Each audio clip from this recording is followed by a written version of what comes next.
thank you for joining for the Whole Kids Foundation Garden Grant Application Q&A webinar. My name is Stephanie Porto, and I am Programs Operations Manager for Whole Kids Foundation, and I am joined by Pete Kearns, our Garden Grant Lead Reviewer. He's going to support with fielding a lot of the questions you guys have brought today and helping to provide information and answers to all of your questions.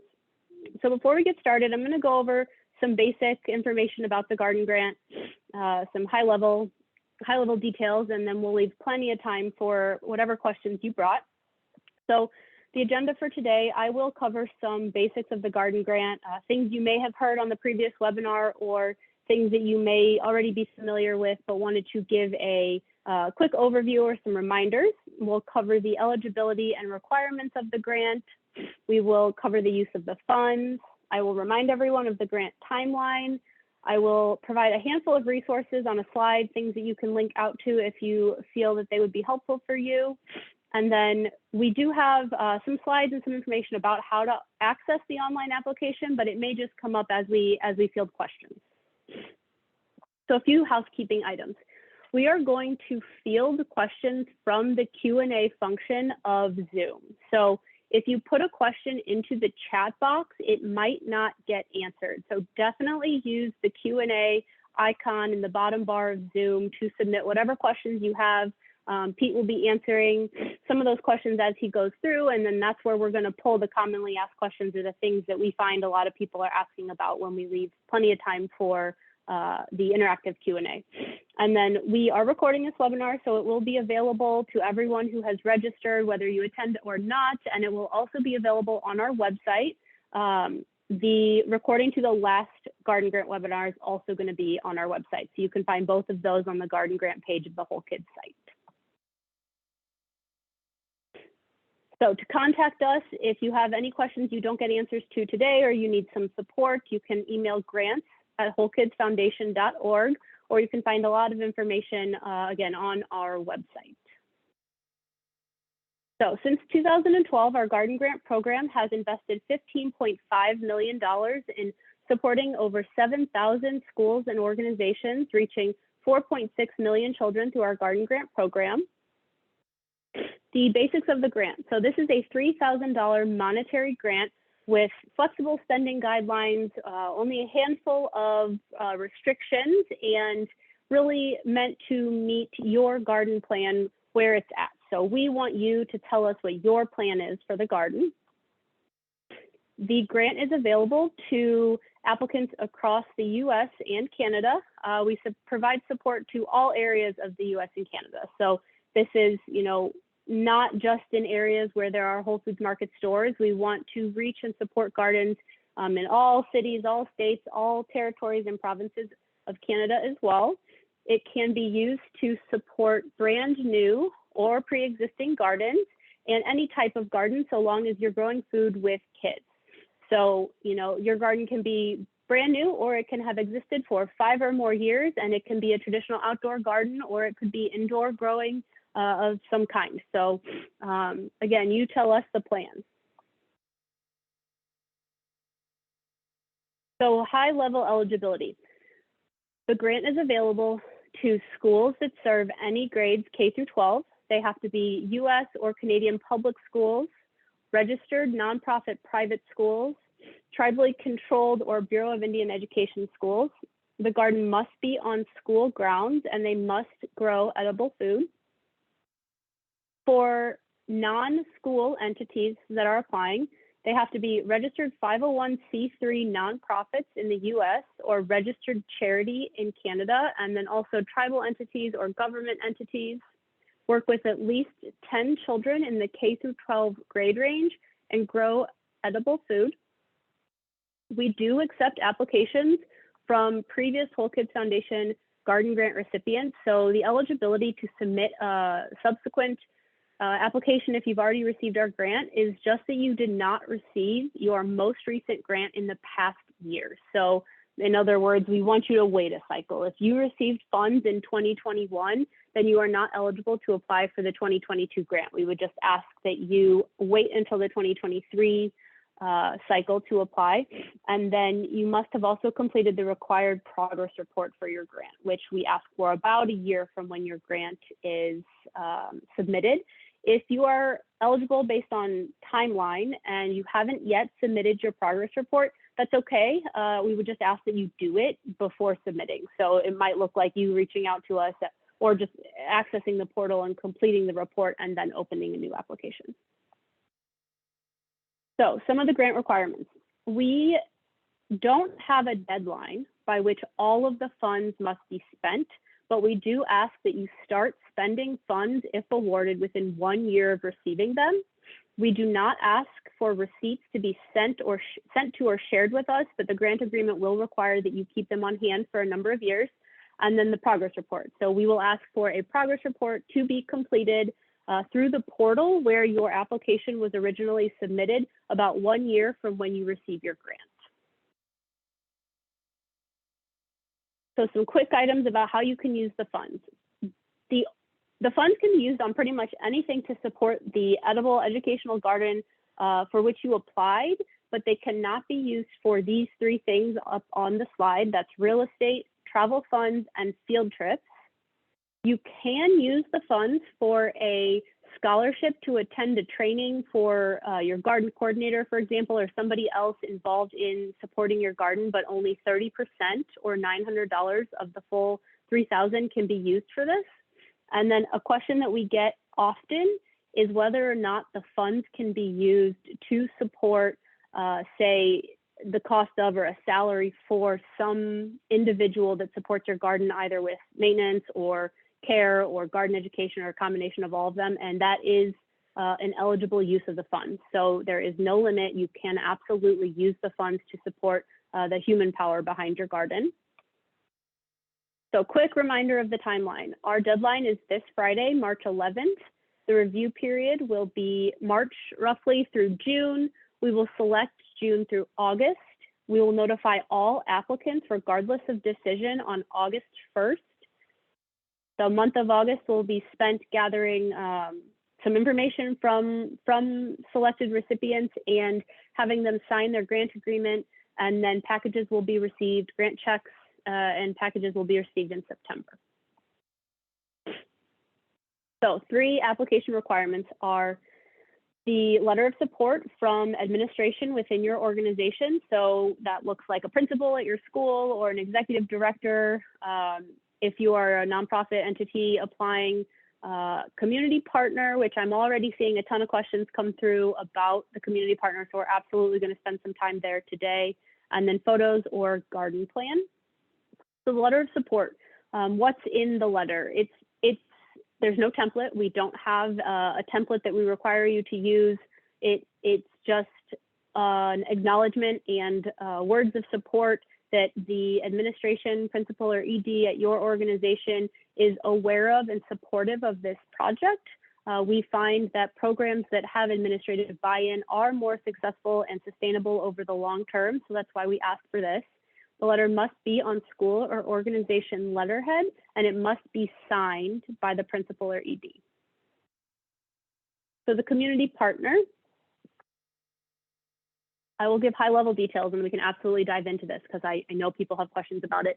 Again, the reason we ask for this is because we have seen that programs that have support from other organizations from their extended community are more successful and sustainable over the long term. So having that ongoing support from an organization that's external to the applying entity can provide, benefits in a number of ways. So some of the ways that we see community partners supporting our garden applicants and recipients are through in-kind donations. It can be additional monetary support. It can be gardening advice or consultation, and it can be volunteer support. So that is by no means an exhaustive list. There is no one right answer for the community partner. We see a lot of scenarios and models, but the general thing is that it's an entity external to the applying entity that's providing support in some way for the garden project.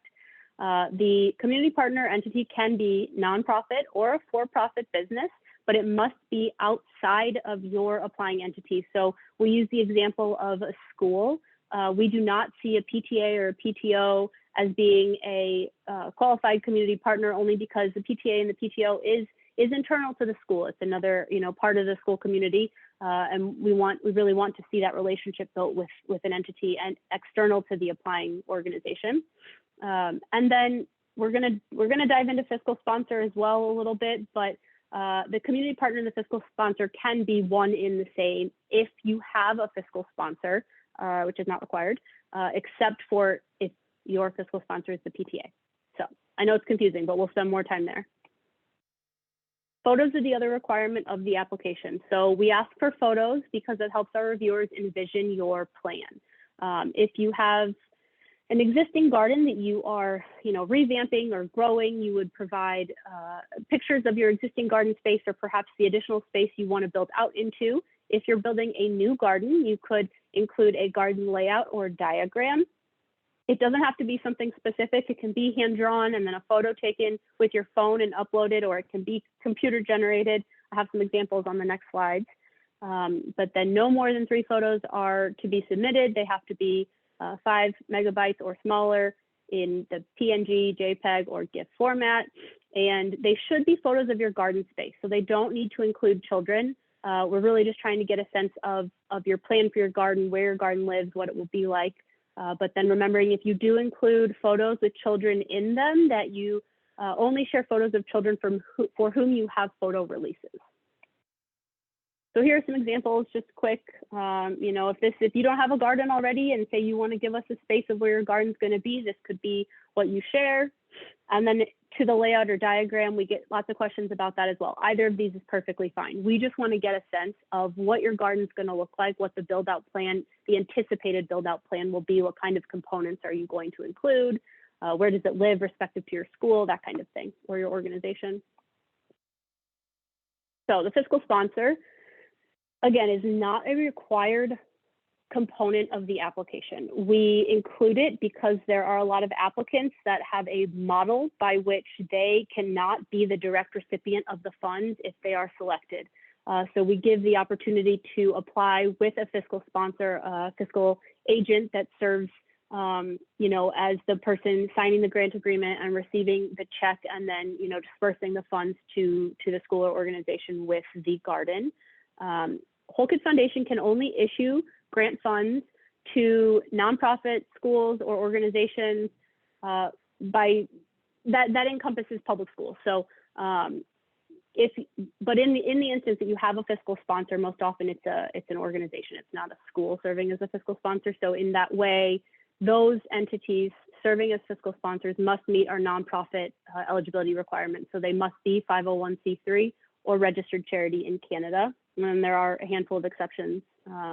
So if you have specific questions about your specific model or situation that we don't address today, please email us. That's the majority of the support we're providing, is helping people understand how they should register, how they should apply, and how to fill out these parts of the application. So definitely send us a note and we'll get back to you as soon as we can.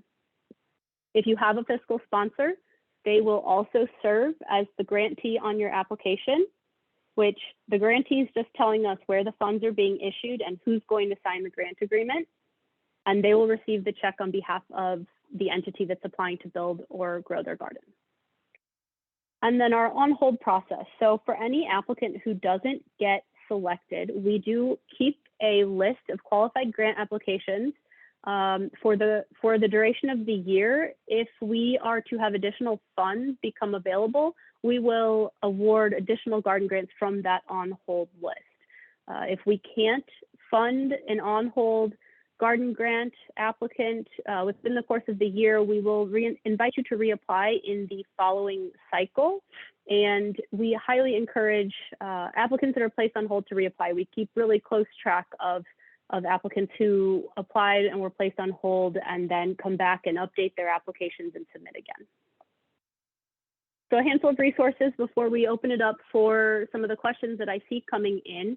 All things you can find on our website, copy of the application if it's helpful for you as you prepare. Everything must be submitted online, but we make the PDF version available, the Word version available, if you were to want to work offline and then come into the portal and just, put everything in when you're ready. FAQ document, grant writing tips is super helpful. It was developed with Food Corps and with our friends at Food Corps, and it's not so much a what to put in your grant application as much as it's how to write the grant application. So some tips and tricks about, you know, how to be clear, how to be concise, how to share your vision, that kind of thing. We do have a curriculum that's available free for download, developed with the American Heart Association, geared toward K through 12, also on our website. A school garden resource center, it's full of a bunch of different things. So ideas, fundraising, different grant opportunities, garden activities, the curriculum, success stories, a lot of stuff you can find again via our website. And then a whole host of success stories of other garden programs that have had great success. If you're looking for some inspiration, this can be a great place to get it. Or if you're interested in seeing, you know, maybe there's a success story in your area, you can also find that on our website. And then a kids club, which is just full of specific activities, different types of activities that you could do with the youth that you work with. So I'm going to hold on that.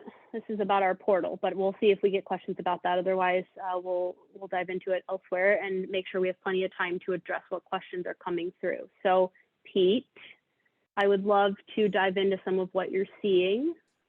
Yes, thank you, Stephanie. One question, just to reiterate that this webinar is being recorded and will be provided on the website as soon as possible.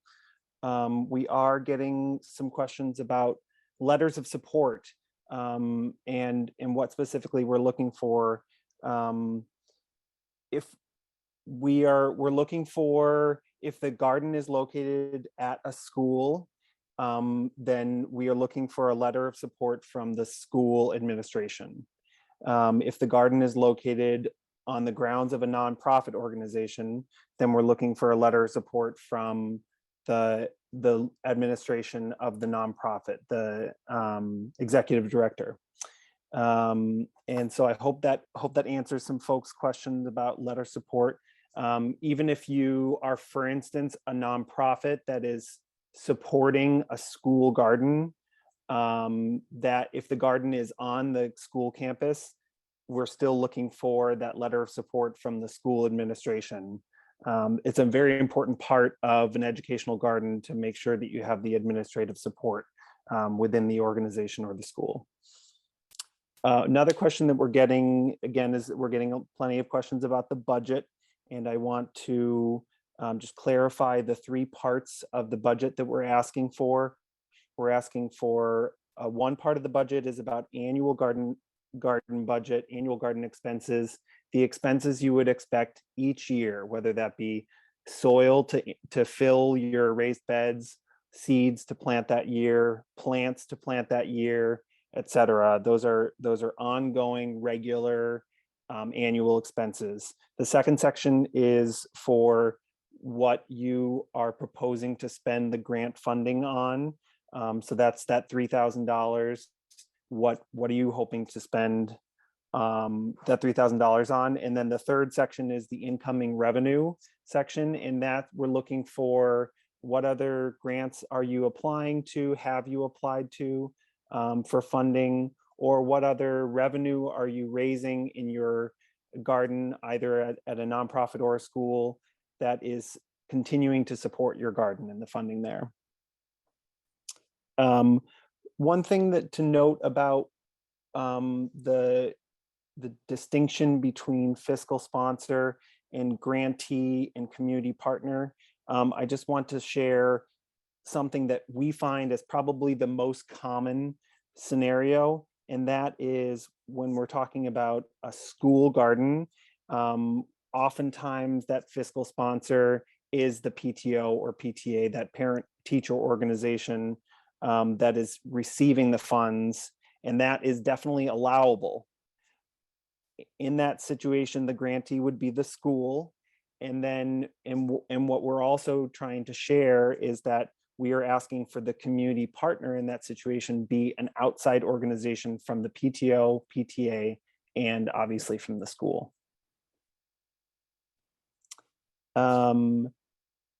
Stephanie, we are having some questions about walking distance, gardens that are yeah, walking distance away. And so I think one thing we would just say is what we're looking for schools and nonprofits is for gardens that are located on the grounds of the nonprofit or on the school campus.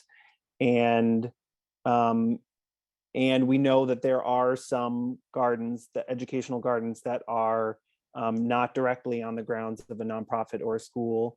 And we are asking, we're asking folks that, if you have it on that's within walking distance, that's still eligible for the grant. Yeah, we have that.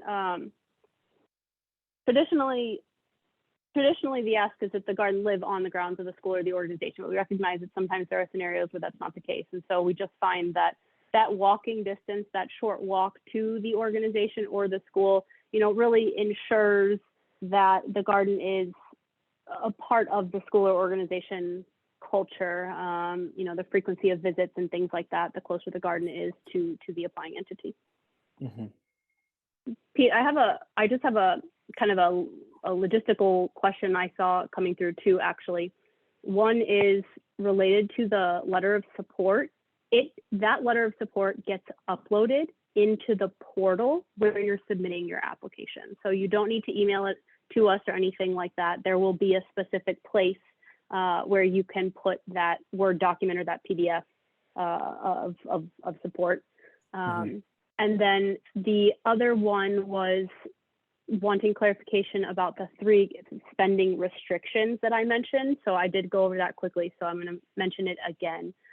The 3 things that cannot be used, the 3 things the funds cannot be used for are field trips, real estate costs, and travel costs.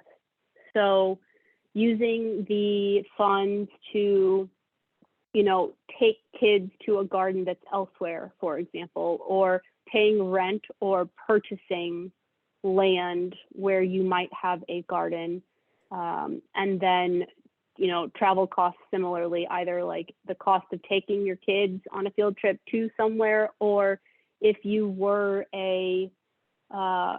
wanting to send your garden coordinator or somebody that supports your garden to some sort of training or something elsewhere, it could not be used to support their travel costs to get there. Another question that we're having plenty of questions that are very specific to schools or organizations regarding registration to the Smart Simple website and to start applying. And I just want to let folks know that those are best questions for sending via email to grants@wholekidsfoundation.org. Right, Stephanie? Yeah, and I will offer, we're getting a lot of emails right now, so please be patient with us. We are working diligently to respond to everyone as quickly as we can. We are happy to work with you around the deadline. If you have reached out to us for support and you don't get it by Friday, no issue. We will be flexible with you. We recognize, we can see when the emails are coming in, and we're a small but mighty team. So we're doing our best, and we will get back to all of you as quickly as we can to get you set up in the system and working on your application. So rest assured, we will get you the support you need. It might just be a little delayed. Mm-hmm. I'm seeing a question about how many grants are available in this funding period. So in a typical year, we receive between 900 and 1,100 applications, and we typically award between 500 and 600 grants. Great. Another question that we get lots is, if we are a nonprofit that serves multiple schools, can we apply for more than one school site? Or for instance, we're a school district that wants to apply for gardens at multiple schools. Yeah, so we ask that every application that is submitted be in the name of the entity where the garden lives. So 501c3 or other nonprofit organizations that work with multiple schools, you can absolutely apply on behalf of or support all of the schools you work with submitting an application for each one. We would just ask that each one be specific to that school, and if that grant was chosen, then all of those funds must go to support that one garden. Similarly, if you are a district and there's someone within your school district and you're working with multiple schools, it's the same, right? Like if you're wanting to support gardens in distinct locations, distinct schools within your district, each school garden needs to have its own application. If we do have the scenario where the district, it's a small district, and the district, there's like a district building that houses the garden, and school students from across the district come to that building and visit that garden and engage in that garden. And so that would be an exception to the rule, right? Like the school district then is going to apply for their garden to support all of their district's kids. But typically a good rule of thumb is, where is my garden? Where does this garden live? And that's who the application should be supporting or be under the name of.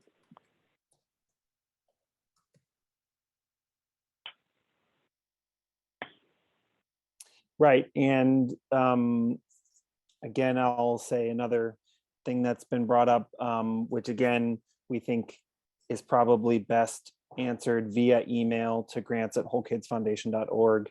And it's if your school is new and you don't have the correct code from the National Center for Education Statistics, or your nonprofit organization is new and you don't yet have your employer identification number, your taxpayer identification number, then you have a question that's very specific to your school or your nonprofit organization.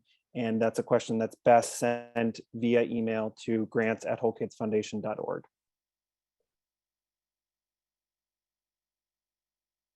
So I'm seeing a couple of questions, and it might be the same person, but I would love to address the use of some of the garden funds towards like pollinator habitats and or things to support bees. So I will start by saying we have a whole separate grant program if you are looking to support bees on your campus. So if that is something that you're into or that you already have and want support for, I would definitely suggest looking to that grant program as well. As far as the grant funds from the garden grant, typically the way that we approach this is if you already have an existing garden, edible educational garden that engages the kids and the youth that you work with in growing food and making the connection between the kids and where their food comes from, then, if you're growing and expanding your garden and part of the funds that you receive want to be to support like pollinator plants in the garden, that's fine.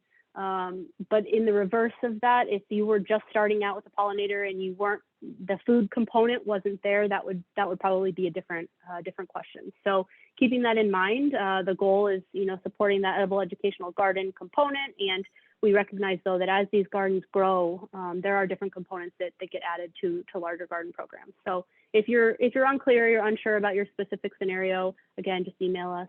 We'd be happy to clarify for you. Mm-hmm. We get a few questions about how does a nonprofit organization, indicate the learning goals for their educational garden, or what sort of education needs to happen in the gardens to be eligible for the grant for a nonprofit organization. And the answer is simply, that we're looking to fund nonprofit gardens that are doing some education in their edible garden programs. And so we're asking you to show us the plans for how you're going to integrate education into your garden space.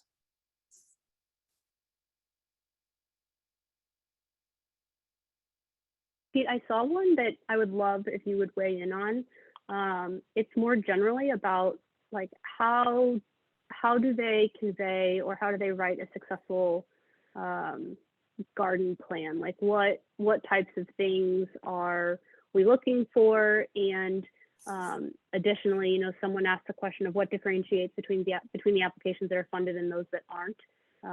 So as our lead reviewer, Pete is serving as subject matter expert here. So if you would like to chime in, I would love to share that information with them.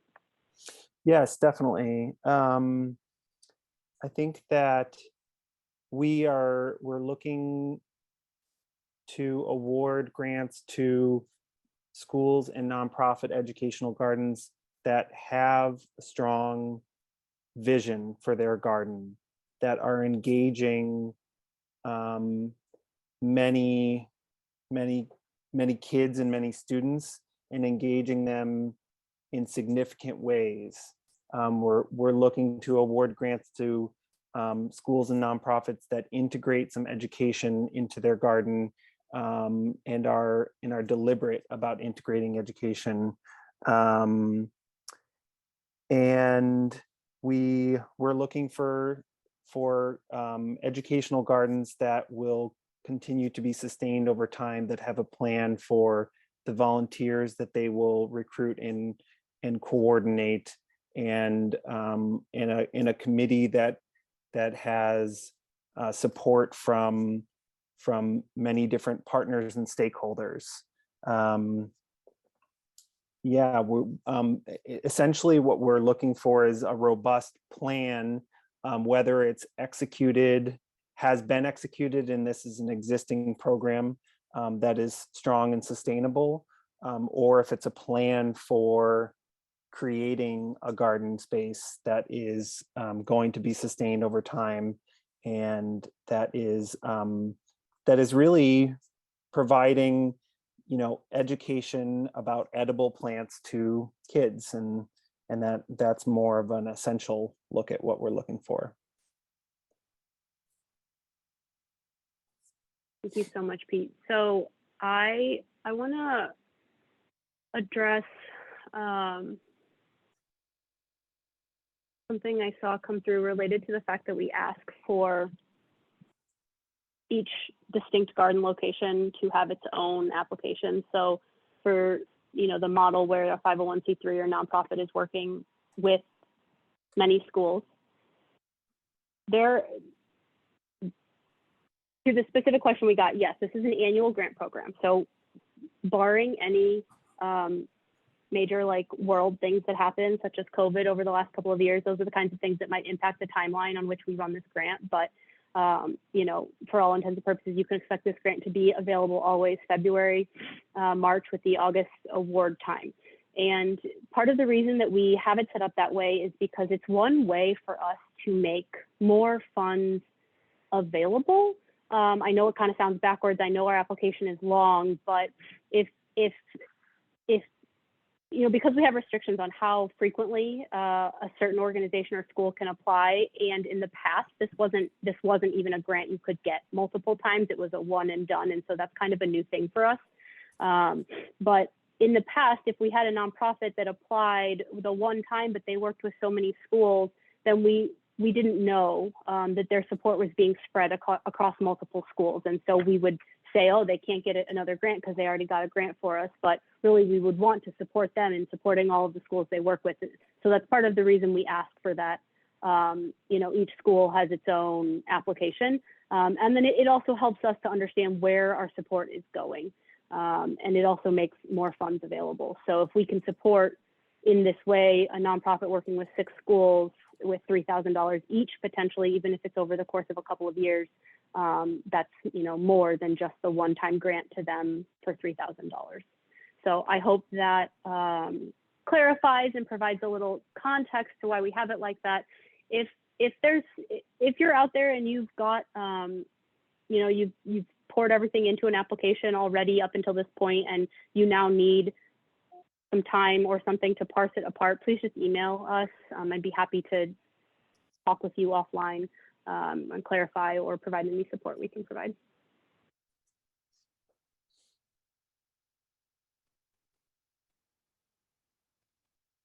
So I think something we could talk about is community partners. because I said we would dive into it really deep, and I know that we've kind of touched on people's individual questions, and I'm seeing some additional come through. So some of the specific things we're seeing are, you know, specific scenarios. So again, if you have a specific scenario that you're just not quite sure of, we will ask that you email us, and again, be patient with our responses. We'll get back to you as soon as we can, but some I can use as examples for today, and maybe it will touch on someone else's situation. One is that so we have a 501c3 that includes a private school and a community center. Do they still need a community partner? I think it would depend. And so that's a scenario where it's hard for me to say with definitively without having more information. But if your community center is inside your school or part of your school, or run by the same organization that runs your school, that may not be considered an external entity. If it is a little bit more separate, if they have a distinct location, if they do, they support the school in ways that go beyond the traditional model, then it could be. And part of the reason the application is as extensive as it is because we want to give the opportunity for you to share that information with us. So, if you do feel like your community partner that you've identified is distinct and external, and you have a unique situation like this, then one, connect with us and see if we can give you some clarification, and two, put it in there and put that information in as to why you think that they serve and they truly are an external entity, and how that relationship plays out. We will ask for you to share information about how that community partner supports your garden, and so therein might lie your answer. The other question I got was about whether or not a community partner can be a person, one individual person, and I think it depends. If it was like a master gardener, one master gardener person as part of like your local gardening association, that would be something that we've seen. I think it also too would depend on maybe the kind of support, but generally we ask that is an organization, because then you have the buy-in from the organization as a whole, or maybe one or two or three people within that organization, which will contribute to the sustainability, the longevity of the relationship and your garden over time. Pete, any other thoughts you're having about community partner? I'm trying to, anything you want to add to that? It's almost as if we're looking for these gardens to be like a spider's web. And it's like we find that the gardens that are sustained over time are the ones that have more spread out connections, that are reaching out to external stakeholders and partners in their community. And so that's what we're looking for, a community partner. And the reason why we're saying that, a PTO, PTA, or another part of the school, we don't consider eligible to be a community partner, is because, we find that these gardens, the gardens that are the strongest, that last the longest, that sustain themselves, that have deep impact in the schools and in communities, are those ones that are reaching out and building their web, building their network. Great. A couple of logistical, more housekeeping type of technical things I'm seeing come through. How long will the info live in the portal before it times out? And do you have to enter it all at once? No, you do not have to enter it all at once, but please, please, please make sure you're hitting save draft as you work. As long as you're hitting save draft in your application as you enter content, whatever you've put in up until that point should save, and you could go out and then you could come back in and finish when you're ready. If you leave it open and it times you out, if you haven't saved, then you may lose some of your content. So best things I can offer are hit save draft. Also, if possible, use Chrome as your browser. They'll all work, but we have found that Chrome behaves the best. Smart Simple behaves the best on Chrome.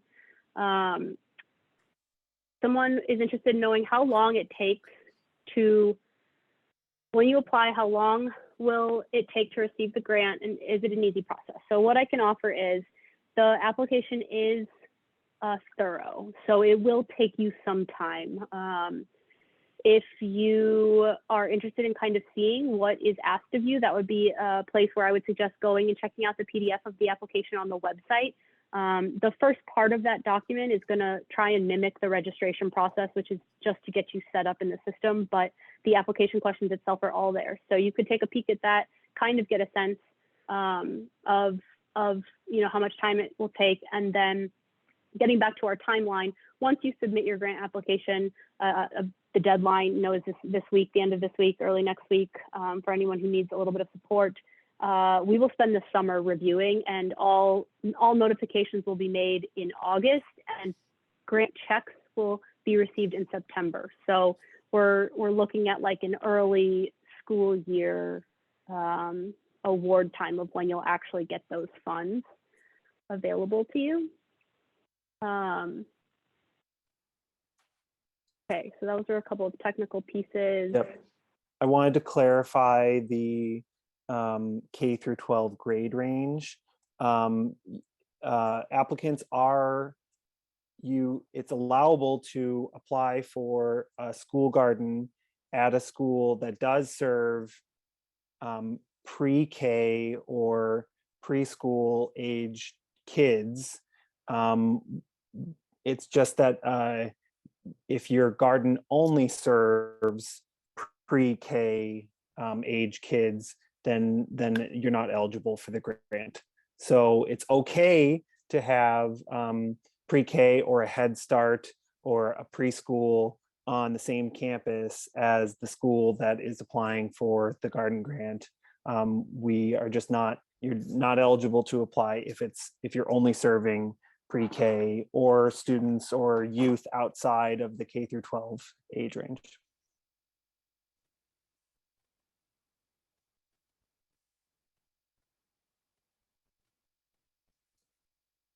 So Stephanie, I'm seeing a lot of questions. Yeah, I'm seeing a lot of questions about photos too. Yes. Yep. Different types of gardens that y'all have, inside, outside, season, your winter, your seasons are impacting you from maybe getting the photos you want to get. There's no one right answer. So the photos are really just to supplement, to augment the reviewer's picture of, literally and figuratively, picture of what your garden is gonna be like. And so, if it's something inside and you haven't maybe developed it yet, if it's some sort of indoor growing system, just let us know where it's home for the most part will be. If you're gonna get a hydroponic system and you think for the most part it's gonna live in your science lab, then just send us a photo of where you think it's gonna live, and the rest of the application will put color to that. It will speak to how it will engage the kids, in multiple grades, or across all grades in science and only, or all subjects and all grades. If it's outside and you can't get out there to take a photo, that might be where you do end up sharing photos with kids in them, because that's the pictures that you have now to give us a sense of what your plan is. The other thing I noticed, somebody had asked about a specific question, kind of getting at a specific question in the application that gets at what kind of components you're going to include in your garden. And specifically, it's a question, there's a bunch of check boxes, and it asks you to check off the different parts or pieces, if you will, of your garden. And it's just intended to tell us what your plan for your garden is, whether you're expanding a certain component or you're building a brand new. We want to, and in this moment in time too, like if you already have X components, you might, 8 components, you might click all of those and then offer what your upcoming plans are that you're asking for the funds are for. Or if it's a brand new garden and you're just focused on this one type of, say you're just trying to get some raised beds outside your school, then that's all we need to know. And the rest of the application will provide color and context to that as well. Yes, I would consider you know, as a reviewer, I would consider if it's a picture of your garden space and it's outdoors, but it's completely shaded. You know, that would be something that we as reviewers take into consideration when scoring applications, and that would be a real concern for the sustainability of a garden space that is completely shaded. Yeah, so showing us that open light, that open space, that you know, that space for that educational garden. Yeah.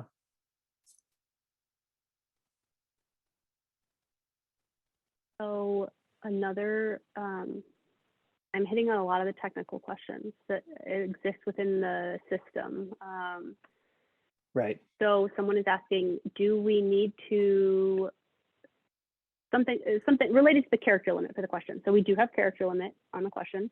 If you exceed the character limit, it will tell you when you go to submit your application that you cannot submit. And that's probably why a lot of times it'll just like bump you back and it'll say like, it'll give you an error message. So keep an eye out for that. Definitely keeping within the limit. You absolutely do not need to use all of the characters that are allotted to you. If you can convey your message for that particular you know, narrative piece of the application in less characters than are available, then yeah, by all means do that. We're also totally okay with like bullet points and you know, other things like that. It's just so that, you know, whatever you need to do that you feel good about it, you're clear, you're concise, you're providing the best picture to the reviewers that you can of your garden. Stephanie, I'm seeing questions about, again, multiple applications, whether it be a school district applying for multiple schools or an organization applying for multiple schools. And can you clarify, is it that you have to have one application submitted in order to work on the second application? You can't. So you can open them concurrently. So okay. Say you have 4 schools, say you're a 501c3 or a registered charity in Canada, and you support multiple schools and you want to submit applications for 4 of the schools you work with, you can get all 4 opened and work on them all at the same time. You know, it may be that you have a different person within each of those schools that supports you with the garden at the school because they're in, you know, they're a teacher in the school or they're a garden coordinator at the school or something, a food corps member. And so it may be that you need information from them. And so you're getting different pieces at different times. So you can absolutely have all 4 open for different schools and work on them as you are able, and then save them as you go and submit when you're ready. So this gets back to like the technical aspects of the application. Another reason why each application has to be in the school's name is because the system won't let you have 4 applications in the same organization's name. So say I'm Whole Kids Foundation and I'm going to apply for 4 schools. If I'm putting them all in Whole Kids Foundation name, then it's going to tell me I can't open multiple applications. So as long as each of those 4 is correctly registered and opened with each specific school's name, then you will absolutely be able to open them all, work on them as you're able, and then submit when you're ready.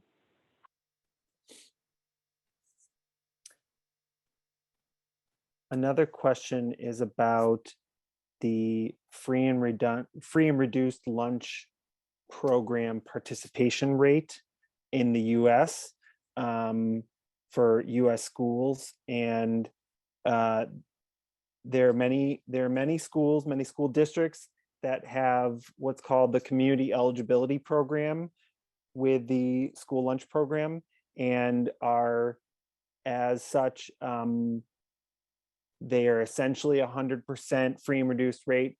If that is true for your school, then yes, if you are part of the community eligibility program, yes, you can put 100% free and reduced lunch program participation rate for your rate for your school.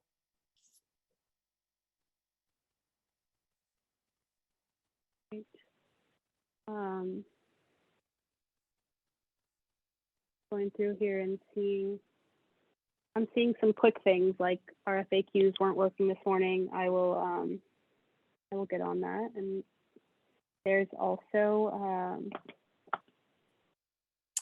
How about can funds will be include- used to reimburse for item spot? yeah, so typically what ends up happening here is, can you guys hear me okay? Pete, am I clear? Yes, yep.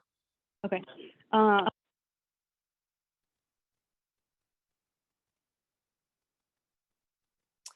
Stephanie, just lost you. Ends up being a scenario where, say you make your plan and then you want to you want to use the funds, if awarded, to reimburse something that's done, you know, maybe just prior to when you receive the money, or in between the time where you know you're going to be awarded the funds and when this project will take place. Absolutely, that's fine. You know, say you have a project plan for right before your school year starts and you don't get these funds until September. We absolutely allow for the funds to be used to reimburse, you know, expenses that were incurred for the applying entity's garden. Where it gets a little tricky and where I like to be clear with people is that you won't know if you've received the grant until August 1st. So if you apply for a project that you're about to do, just be aware that if come August, your school or your organization is not selected, then there won't be reimbursement for that project. At least not from our end.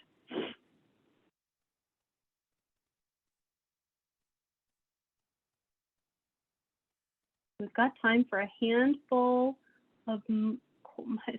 more questions. If I can find some that are good to share with the whole group. So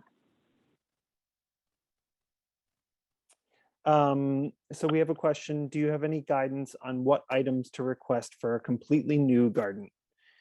That's a great question. And I would say very commonly, I would say new educational gardens are using grant funds to pay for lumber for raised beds, to pay for soil to fill raised beds, seeds and plants to purchase for garden beds. But oftentimes folks use grant funds for seeding in the garden or other educational supplies in the garden, for cooking supplies to be used in the educational gardens. Yeah, those are some of the items that are frequently requested to be used with the grant funds. Okay, Stephanie, you're still sharing your screen. Let's see. Oh, I'm here. Okay. I'm having some screen confusion. I was trying to get the FAQ document. It sounds like people are interested in both the FAQs and the application. So I was going to try and plop those links into the chat, but my stuff does not want to cooperate. So what I'll do is I can include the links. Everyone that signed up for this webinar, whether they attended or not, will receive a follow-up email, and it will have the link to the recording as well as the I have a link to the recording, but I can also drop in the link to our FAQs document and our application as well. Those emails will come out tomorrow.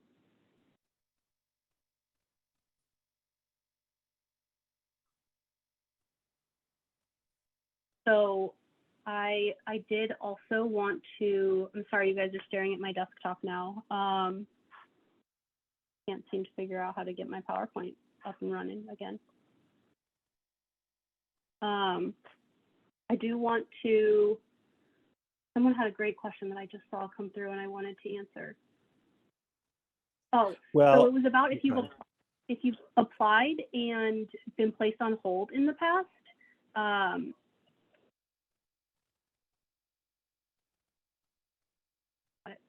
So in the past, it depends how long ago you applied, but if it were in the last handful of years, we would have sent you an email with some feedback given directly from our review team. So we hire a team of reviewers external to Whole Kids that all have a lot of experience, either past or present, working in farm to school and garden education. And so they review your applications and they provide some general feedback on different components of the application that you could absolutely use to amend your application if you want to reapply. So a lot of times what we see when someone's been placed on hold and they come back and they reapply, some of the content that you used on your last application may still be relevant, and you can absolutely use that and just update where you see fit. You know, like maybe what you want to do with these funds is exactly the same as what you wanted to do with them last year, and so you might share that exact same information and then just tweak and edit and adding more or different information on certain components of your garden. Maybe you have a clearer budget, or maybe you didn't have a community partner the last time and now you do, or maybe you've developed additional relationships with other external organizations, or you have a new or different garden committee, things like that. So from a technical perspective, you have to open a new application because it's based on year, but you do have access to that past application, and you can pull over some of the content and then just edit as you see fit.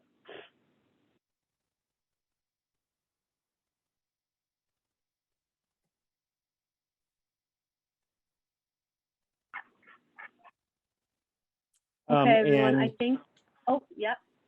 Just to remind, well, just to remind folks that if you didn't get your question, if you didn't get your question answered here on the webinar, to email at grants@wholekidsfoundation.org, and we are working as fast as we can to answer folks' question, and if you are working on your application and trying to get it in under the deadline, but you're still awaiting information from Whole Kids Foundation, then we will work with you on the deadline, but you need to get in your questions as soon as you're able to.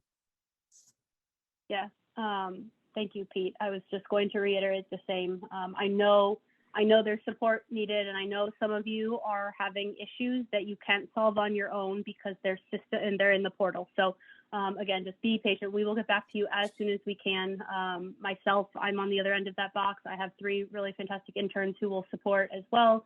And remember, we will be patient, or we will be flexible with you when it comes to that if you're just not getting the support you need on time.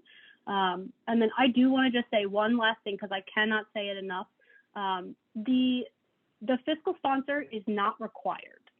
So if you are a school and you have the ability to receive funds directly, then you don't need to list a fiscal sponsor. School or otherwise, school or nonprofit, if you have the ability to receive the funds, or you want to receive the funds directly, then the grantee will just be your organization. The fiscal sponsor is not necessary from our end. It's just there in case it's necessary from your end. So again, I hope this was helpful. Thank you all for making the time to join us to try and get some questions answered. We look forward to receiving all of your applications, and please do not hesitate to reach out to us, grants@wholekidsfoundation.org, and we will get back to you as soon as we can. Thank you all so much. Have a good one.